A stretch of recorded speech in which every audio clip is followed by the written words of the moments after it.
Les patriarches Don Jean de Monléon, tome 2, Moïse. Livre 1, chapitre 10. La première Pâque, Exode 10 à 14. Lorsque se dispersèrent enfin au bout de 3 jours les ténèbres qui constituaient la 9e plaie, le Pharaon, encore sous l'impression où l'avait plongé cette nuit affreuse, fit appeler Moïse et Aaron. « Allez, leur dit-il, et offrez à Dieu le sacrifice que vous désirez. Emmenez vos femmes et vos enfants, si bon vous semble. Vous laisserez seulement ici votre bétail, les brebis et les bœufs. » Cette réserve avait toujours pour but d'obliger les Hébreux à revenir une fois leur cérémonie accomplie, car le roi se doutait bien qu'il méditait en sous-main un départ définitif. Moïse répartit. « Il est nécessaire que nous emmenions nos bêtes pour offrir un sacrifice, et que nous les emmenions toutes, car nous ne saurons que sur place combien Dieu veut en voir immoler. » Manifestement, ce n'était là qu'un prétexte. L'intention de Moïse était bien de sortir d'Égypte avec tous les Hébreux et tout leur bétail pour n'y plus revenir. Cependant, la raison qu'il donnait était vraie, et cela suffit à écarter de lui tout reproche de duplicité. Si la justice oblige à dire la vérité, elle n'exige pas qu'on la dise toujours tout entière, et en particulier que l'on révèle exactement ses projets à ceux qui veulent nous nuire. Devant cette fin de non-recevoir, l'orgueil du souverain se cabra à nouveau. Il entra dans une colère plus furieuse que jamais, et il prévint Moïse que s'il avait le malheur de lui reparler de cette affaire, il aurait la tête tranchée. L'homme de Dieu répondit avec son sang-froid ordinaire qu'il prenait acte de cette défense et que le roi ne le verrait plus. Cette fois, la mesure était comble. L'heure de la délivrance, si souvent promise par Dieu, allait enfin sonner. En prévision du départ, les Hébreux reçurent l'ordre d'emprunter aux Égyptiens de leur voisinage des meubles, des vêtements, des objets précieux, tous les ustensiles qui leur seraient nécessaires dans le désert et aussi des armes pour qu'ils puissent se défendre en cas de besoin. Les Égyptiens acquiescèrent sans difficulté à ces demandes, car ils étaient loin, dans leur ensemble, d'épouser à l'endroit des Hébreux les sentiments de leur souverain. Beaucoup avaient conçu une réelle estime pour ce peuple intelligent et travailleur. Ils souffraient de les voir traités avec une injustice si criante, et ils acceptaient de bon cœur l'occasion de les aider un peu. Mais surtout, ils étaient hantés par la crainte de s'exposer à un nouveau déchaînement de fléaux s'ils s'obstinaient à braver leur Dieu, et ils avaient la plus grande hâte de les voir s'éloigner. Pour marquer l'événement unique qui allait se produire, Dieu enjoignit à Moïse de célébrer une fête religieuse qui s'appellerait la Pâque. Chaque famille devait se réunir pour immoler un agneau et le manger entièrement. Si elle n'était pas assez nombreuse, elle se joindrait à une autre. Seuls, cependant, pourraient prendre part à ce repas sacré les Hébreux de race et ceux des étrangers qui, adoptant leur religion, auraient accepté d'être circoncis. L'animal que l'on achèterait pour la circonstance devait être sans défaut, mâle et âgé d'1 an. Si l'on ne pouvait se procurer un agneau, on se contenterait d'un chevreau.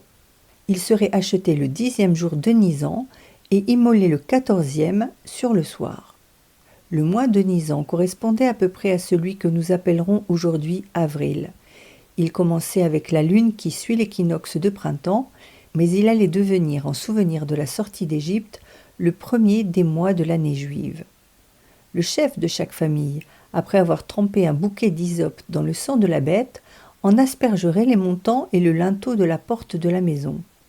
Et la vue de ce sang aurait le pouvoir d'arrêter l'ange exterminateur qui passerait sur le coup de minuit pour mettre à mort tous les premiers-nés d'Égypte, ceux des hommes comme ceux des animaux. Ensuite, l'agneau serait servi et mangé en famille, comme il vient d'être dit. Dieu précisait que sa chair devait être rôtie au feu et présentée avec des pains sans levain et des herbes amères.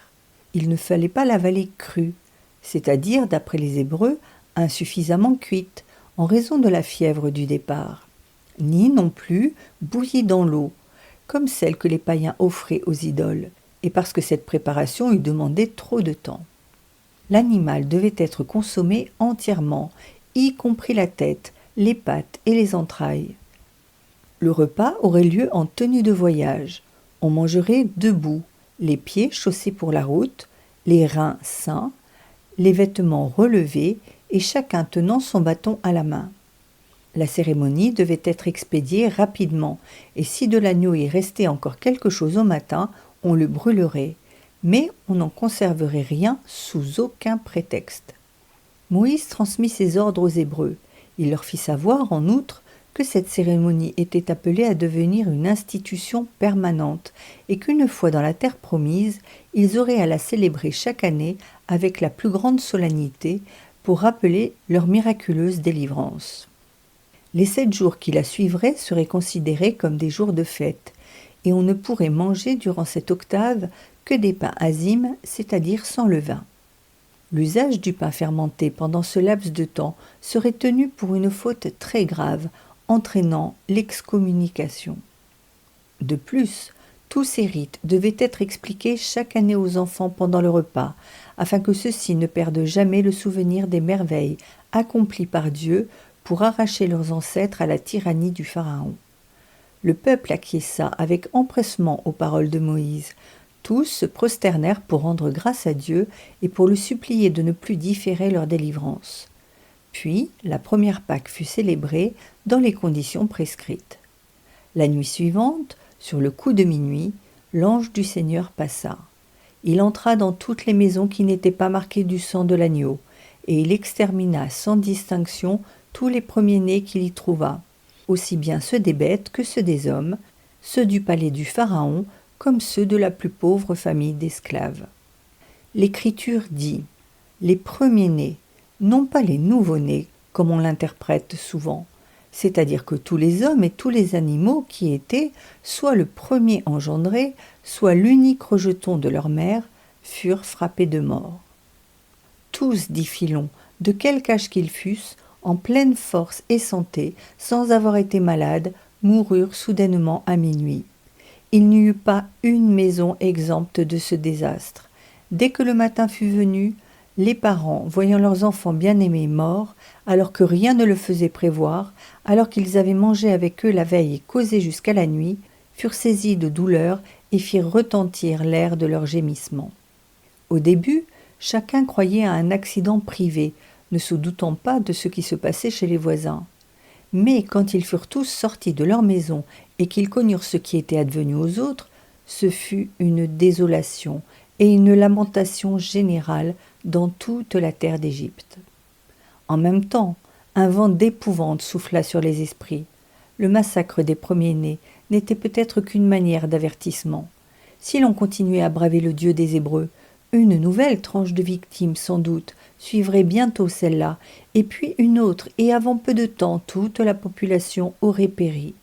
Une foule éplorée se porta vers le palais, déchirant ses vêtements et criant contre le roi, qu'elle accusait d'être la cause de toutes ces calamités. S'il avait écouté Moïse, disait-on, s'il avait laissé partir les Hébreux, nous n'aurions point eu de mal, mais il a mieux aimé obéir comme toujours à son orgueil, et c'est nous qui en subissons les conséquences. Le Pharaon n'avait pas besoin de ces exhortations. Atterré lui-même par le désastre, il avait fait dire en toute hâte à Moïse et à son frère « Partez, sortez du milieu de mon peuple, vous et les fils d'Israël, et allez faire votre sacrifice au Seigneur. Prenez avec vous vos brebis et vos bœufs comme vous l'aviez demandé. Partez et bénissez-moi. » Ces derniers mots voulaient dire « Rendez-moi grâce de ma condescendance et priez votre Dieu pour moi, afin qu'il ne nous envoie pas quelque nouvelle calamité. » Les Égyptiens mettaient maintenant une hâte fébrile à presser leurs hôtes de partir. « Dépêchez-vous, leur disait-il, sans quoi nous allons tous mourir. » Ils ne firent donc aucune difficulté de leur prêter tous les objets de prix, les armes, les ustensiles de ménage, etc., que les partants se conformant à l'ordre de Dieu leur demandaient. Les Hébreux cependant faisaient toute la diligence possible pour arrimer ce butin avec leurs propres bagages, sur leurs bêtes ou sur leur dos. Sans prendre le temps de faire cuire les pains nécessaires pour la route, ils enveloppèrent la farine telle quelle et la chargèrent sur leurs épaules. Puis ils se rassemblèrent par tribus dans la ville de Ramsès, dit l'Écriture, près de Soukhot. Ils étaient 600 000 en état de porter les armes, sans compter les femmes et les enfants. Moïse fit ouvrir le tombeau de Joseph afin d'emporter ses restes dans la terre promise, selon le désir formel qu'avait exprimé ce patriarche avant de mourir. À la masse déjà considérable des Hébreux se joignirent un grand nombre d'Égyptiens des deux sexes. Les uns s'étaient attachés à eux par des mariages. Les autres avaient, en voyant les prodiges opérés par Moïse, compris que le Dieu de ce peuple était le vrai Dieu et ne voulait plus adorer leurs idoles. Il était impossible d'évaluer la multitude qui se mit en mouvement cette nuit-là. Et cependant, tout ce monde partit ensemble au milieu des ténèbres avec un ordre parfait. On conçoit que ce ne fut pas sans une assistance particulière de Dieu et de ses anges. Mais cette performance dénote aussi chez Moïse un génie d'organisation hors pair. On était au 15e jour de la lune du mois de Xantique, ou de Nisan, qui correspond à notre mois d'avril. L'Écriture dit ici que le séjour des enfants d'Israël en Égypte avait duré 430 ans. En réalité, cependant, il ne s'était écoulé que 215 ans depuis le jour où Jacob avait mis le pied sur le sol des pharaons avec Sasmala. L'auteur sacré a bloqué dans le chiffre qu'il avance toute la période patriarcale de l'histoire des Hébreux, toutes les années où ils vécurent à l'état de pasteurs, groupés sous leur chef de tribu. Les 430 ans sont à décompter à partir du moment où Abraham reçut de Dieu l'ordre célèbre « Sors de ta terre, de ta parenté, de la maison de ton père, et viens dans la terre que je te montrerai », et où il se mit en chemin pour gagner le pays de Canaan. Telle est l'explication que donne de ce nombre l'historien Joseph, Eusèbe de Césarée, dans sa chronique, saint Augustin et la majorité des auteurs après eux. C'est aussi ce qui ressort clairement d'un passage de saint Paul dans l'épître aux Galates. Le mot Égypte désigne tous les pays où pérégrinèrent les descendants d'Abraham jusqu'au jour où Moïse les prit en main pour les faire passer de l'état de tribu à celui de peuple organisé.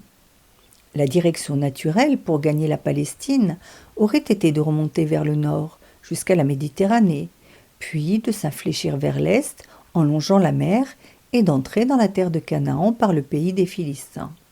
C'était, dit l'Écriture elle-même, la route la plus courte.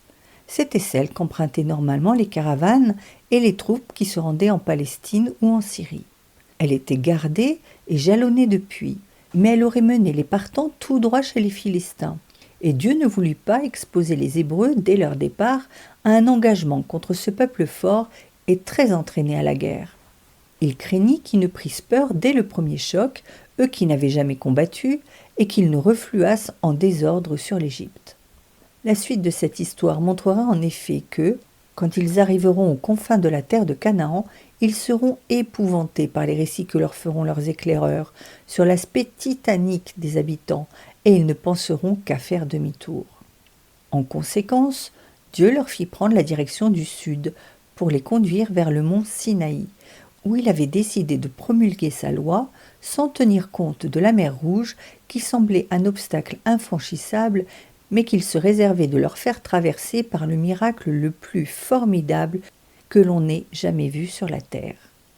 La première étape fut Soukhot, la seconde Éthan, la troisième Bilséphon, près de Phia-Hiroth, au voisinage immédiat de la mer Rouge. L'emplacement exact de ces localités nous est aujourd'hui inconnu, malgré tous les efforts que l'on a faits pour les retrouver. C'est qu'aussi bien les traces de la civilisation humaine sont souvent promptes à s'effacer. Si dans un pays comme la France, il est impossible aujourd'hui de déterminer avec exactitude l'emplacement d'Alésia, celui des champs cataloniques ou celui de la bataille de Vouillers, il n'est pas étonnant que dans une région qui fut soumise à de profonds bouleversements politiques et physiques, qui connut pendant des siècles, sous l'occupation musulmane, un régime analogue à celui de l'actuel rideau de fer, interdisant aux chrétiens toute investigation sur son territoire, qui vit se ruiner peu à peu, toujours par le fait de cette occupation, le merveilleux système d'irrigation établi par les Égyptiens, et le sable du désert envahir progressivement d'immenses étendues jadis riantes et fertiles, il n'est pas étonnant qu'à 3000 ans de distance, nous soyons incapables de retrouver avec certitude l'itinéraire que suivirent les Hébreux et le point où ils passèrent la mer Rouge. La masse des émigrants était guidée miraculeusement par un ange qui la précédait, le jour sous la forme d'une colonne de nuée et la nuit sous celle d'une colonne de feu pour les éclairer, en sorte qu'ils pouvaient marcher le jour et la nuit. Ni la colonne de nuée durant le jour, ni la colonne de feu durant la nuit ne cessèrent jamais de précéder le peuple. La colonne de nuée, tout en les conduisant, les protégeait contre les ardeurs du soleil, leur permettant ainsi de fournir de longues étapes. La colonne de feu, non seulement les éclairait la nuit, mais mettait en fuite les serpents et les bêtes féroces qui auraient pu les attaquer. Commentaire moral et mystique. Le sacrifice de l'agneau pascal figurait à l'avance, nul n'oserait le contester, l'immolation de celui que saint Jean-Baptiste devait un jour montrer à ses disciples en leur disant « Voici l'agneau de Dieu, voici celui qui porte les péchés du monde ».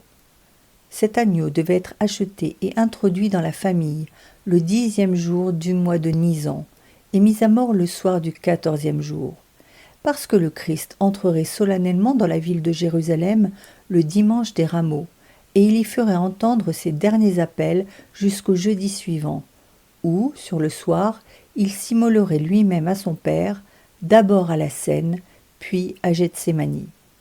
À peine son sacrifice serait-il consommé que, par les mérites de son sang, qui les immuniserait contre la colère de Dieu, tous les Hébreux spirituels, c'est-à-dire tous les chrétiens, pourraient sortir d'Égypte, entendez, de l'empire des ténèbres, et échapper à la captivité où les tenait le Pharaon, c'est-à-dire le démon.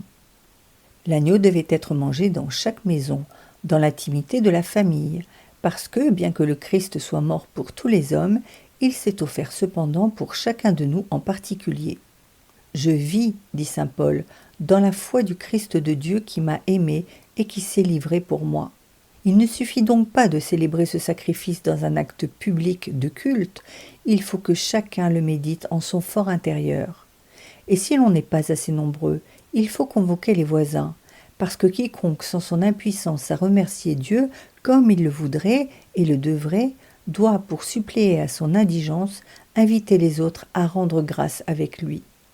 Il s'unira en particulier aux louanges que disent à Dieu, en reconnaissance de cet ineffable mystère, la très sainte Vierge, les apôtres, les martyrs, comme le lui rappelle chaque jour à la messe le passage du canon désigné sous le nom de communicantes. L'agneau devra être un mâle et sans tache, expressions qui font entendre à la fois l'énergie virile et la pureté du Sauveur. Il aura au moins 1 an, parce que l'année, en tant qu'elle comporte une révolution complète de la Terre autour du Soleil, est le symbole d'une perfection achevée. Et cependant, on pourra le remplacer par un bouc, parce que cet agneau sans tache n'a pas craint d'assumer pour nous une chair de péché et de prendre l'apparence du bouc, c'est-à-dire du pécheur. Son sang devra être apposé sur la porte de la maison pour échapper au glaive de l'ange exterminateur, parce que seul le sang du Christ peut nous préserver de la justice divine et de la mort éternelle. On aura soin d'en mettre aussi sur le sommet de la maison, parce que la partie la plus élevée de l'esprit, celle par laquelle l'homme s'unit à Dieu, doit méditer souvent la passion du Sauveur. Ensuite, on mangera l'agneau dans le sacrement de l'Eucharistie, afin de puiser en lui la force dont nous avons besoin pour notre pèlerinage ici-bas. Mais on le mangera de nuit, dans l'obscurité de la foi, et en souvenir de cette nuit où il fut comme cuit dans le feu de la souffrance. On ne devra pas le consommer cru, comme firent les Juifs quand ils prirent dans un sens purement charnel les paroles de notre Seigneur. « Celui qui mange ma chair et qui boit mon sang aura la vie éternelle », semblant croire qu'il s'agissait d'une manière d'anthropophagie. Et on ne le fera pas bouillir non plus dans l'eau de la sagesse humaine, en essayant d'expliquer scientifiquement le mystère de la présence réelle et de la transsubstantiation. On le mangera rôti au feu, sans chercher d'autres explications à ce qu'il y a d'incompréhensible en lui que l'action de l'amour brûlant du Saint-Esprit. On le dévorera en entier, on se nourrira avec avidité de tout ce qu'il a fait, de tout ce qu'il a dit, avec la tête, les pieds et les entrailles. La tête représente la nature divine, les pieds, le mystère de l'incarnation, les entrailles, la faiblesse de la nature humaine. On acceptera les yeux fermés de croire que cet agneau était le Verbe, le Fils de Dieu consubstantiel à son Père, qu'il s'est fait homme dans le sein de la bienheureuse Vierge Marie, qu'il a marché sur la même terre que nous, qu'il a connu nos infirmités, qu'il a eu faim, qu'il a eu soif, qu'il a été fatigué, qu'il a souffert, qu'il a été crucifié, etc. On n'en laissera rien jusqu'au matin. Il n'est pas permis d'éliminer telle ou telle donnée du mystère, ou, comme on dit vulgairement, d'en prendre et d'en laisser. On l'acceptera tel qu'il nous est servi par l'Église, jusqu'à ce que vienne le matin, jusqu'à ce que se lève le grand jour de l'éternité, où ces mystères nous seront dévoilés. S'il en reste quelque chose, on le brûlera au feu.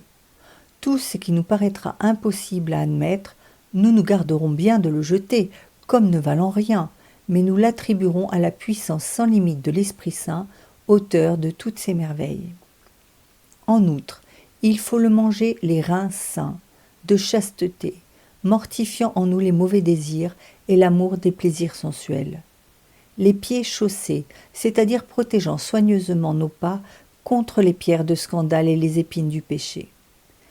Et tenant un bâton à la main, nous appuyant sur la croix de Jésus-Christ, mettant en elle toute notre confiance. Il faut le consumer à la hâte, non pas nonchalamment, mais avec ferveur, sans dégoût, sans ennui, sans répugnance, avec les laitues amères de la pénitence et des pains sans levain, c'est-à-dire en l'accompagnant d'œuvres dont tout ferment d'orgueil sera soigneusement éliminé. C'est la Pâque, c'est-à-dire le passage du Seigneur. C'est le jour où Jésus passera de ce monde à son Père et où il fera passer avec lui de la vie mortelle à la vie éternelle, de la vie terrestre à la vie céleste, de la vie corruptible à l'incorruptibilité, tous ceux qui auront été marqués de son sang, tous ceux qui auront cru en la valeur de son sacrifice rédempteur, depuis Abel quand le premier il immola un agneau en figure, jusqu'au bon larron quand il reçut les éclaboussures de ce sang sur la croix.